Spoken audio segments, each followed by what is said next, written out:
Isang high-value individual ang naaresto ng Bulacan PNP sa sinagawang anti-illegal drugs operation kung saan nasamsamang mahigit 3 milyong pisong halaga ng hininalang shabu. Magbabalita dyan si Patrolwoman Janice Bulahaw.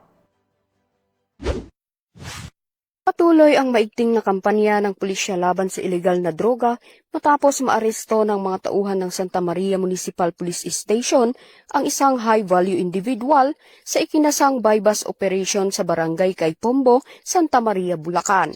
Ayon sa ulat, sa bisa ng operasyon na pinangunahan ng Station Drug Enforcement Unit ng Santa Maria MPS kasama ang Bulacan Provincial Intelligence Unit, Bulacan PITEs, RIU-3 at PIDEA Bulacan. Agad na inaresto ang suspect na si alias Louie, 48 anyos, residente ng barangay Caypombo, Santa Maria, Bulacan.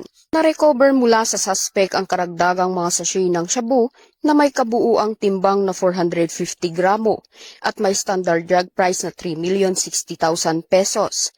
Agad na dinala sa Santa Maria MPS ang suspect at ang mga ebidensya para sa wastong dokumentasyon at pagsasampa ng kasong paglabag sa RA 9165 o Comprehensive Dangerous Drugs Act of 2002. Ang nasabing operasyon ay naisakatuparan sa ilalim ng pamumuno ni Police Lieutenant Colonel Mark Louie M. Sigua, hepe ng Santa Maria MPS, bilang tugon sa direktiba ni Police Brigadier General Ponce Rogelio I. Peñones Jr., Regional Director ng Police Regional Office 3, upang paigtingin pa ang kampanya kontra ilegal na droga sa gitnang Luzon. Ang matagumpay na operasyon na ito ay matibay na paninindigan ng Bulacan PNP na wakasan ang operasyon ng mga sindikatong ng droga at mapanatili ang kapayapaan at kaayusan sa lalawigan. Mula dito sa gitnang Luzon, ako ang inyong PNN correspondent, Patrolwoman Janice Bulahaw, alagad ng batas, tagataguyod ng Balitang Pulis.